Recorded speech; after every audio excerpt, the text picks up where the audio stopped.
Good morning students. हमारा chapter number 12 में चल रहा है एनर्जी। इस चैप्टर में अभी तक हमने स्टडी किया अबाउट रेजिस्टेंस कि जब हम हमारे किसी सिस्टम में रेजिस्टेंस को सीरीज में या पैरेलल में कनेक्ट करते हैं तो वहां पर किस प्रकार के चेंजेस होते हैं।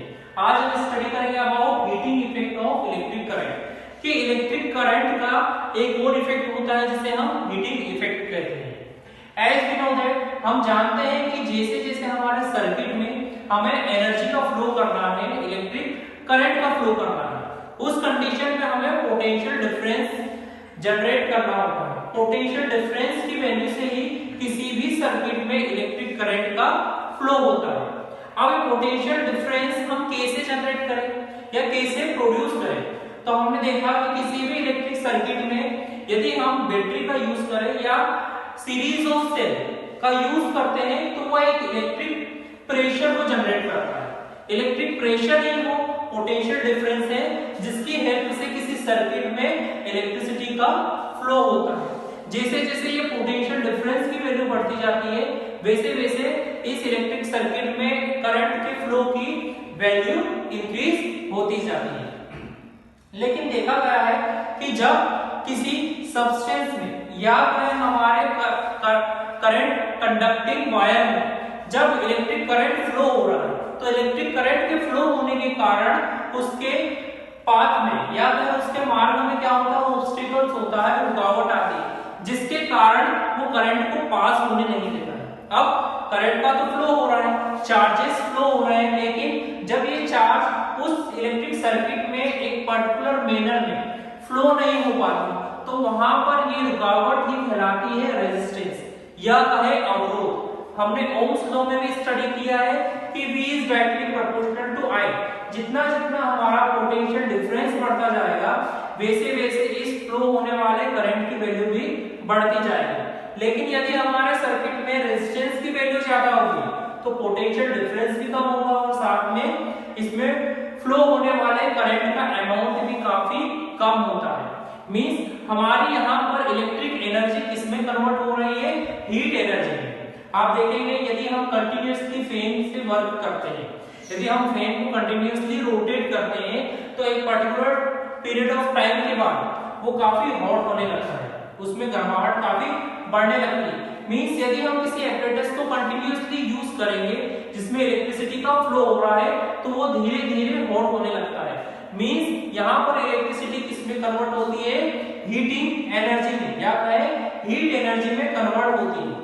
तो यहाँ पर हमारे इलेक्ट्रिक एनर्जी के इसी फॉर्म का हम यूज करते हैं जहां पर हमें इलेक्ट्रिक हीटर की जरूरत होती है या हमें आयन प्रेस की जरूरत होती है जिनकी हेल्प से हम इलेक्ट्रिसिटी का हीटिंग इफेक्ट जनरेट करते हैं। अब हम देखते हैं कि heating effect of electric current होता क्या है। सपोज हमारे पास एक सर्किट है जिसके अंदर करंट का फ्लो हो रहा है। हम मान के चलते हैं कि जो हमारा इलेक्ट्रिक सर्किट है उसमें फ्लो होने वाले करंट की वैल्यू I है। अब हम जानते हैं कि किसी भी सब्सटेंस में जहां पर इलेक्ट्रिसिटी का फ्लो होता है तो इस इलेक्ट्रिसिटी के फ्लो के पाथ में कुछ ना कुछ रुकावट होती है, ऑब्स्टेकल होता है। यही हमारा रेजिस्टेंस होता है जो उस इलेक्ट्रिसिटी के फ्लो को रोक के रखता है। तो यही हमारा क्या होगा, रेजिस्टेंस। तो इस रेजिस्टेंस को हम कैपिटल R से इंडिकेट करते हैं। अब हम देखते हैं नेक्स्ट पोटेंशियल डिफरेंस। किसी सर्किट में यदि इलेक्ट्रिसिटी का फ्लो हो रहा है तो वहां पर हमने जरूर एक बैटरी या सीरीज ऑफ सेल का यूज किया है तो यह पोटेंशियल डिफरेंस हमारा कैपिटल V को इंडिकेट करता है। अब हम देखते हैं late t be the time during a charge q flows across a circuit। हम मानते हैं कि t टाइम है जिसमें एक पर्टिकुलर टाइम में q चार्जेस फ्लो हो रहे हैं सारे के सारे सर्किट में। तो हम देखते हैं जो हमारा वर्क डन इक्वल टू होता है moving charge q through potential difference. यहाँ पर जो हमारा मूविंग चार्ज होगा q वो कहां से पास होगा, हमारे पोटेंशियल डिफरेंस से। तो यहाँ पर हम देखते हैं जो हमारा वर्क डन होगा, जो हमारा यहाँ पर P होगा, पावर होगा, ये इक्वल टू किसके होगा, V into Q upon T। Means यहाँ पर जो हमारे चार्ज का फ्लो हो रहा है वो पर्टिकुलर गिवन टाइम में हो रहा है, उस पीरियड में हो रहा है, तो वहां पर हमारा Q अपॉन T क्या होगा कि इस सर्किट में हमारे इलेक्ट्रॉन्स का फ्लो हो रहा है इस particular given period of time में। अब हम जानते हैं कि टाइम t इक्वल टू किसके होगा, p इंटू टी के, क्योंकि यहाँ पर जो टाइम है इसमें यूज हो रहा है, इस पावर में यूज हो रहा है। तो यहाँ पर हमारा p इक्वल टू हुआ v इंटू आई, और यही हमारा जो टाइम है इक्वल टू होगा p इंटू टी के।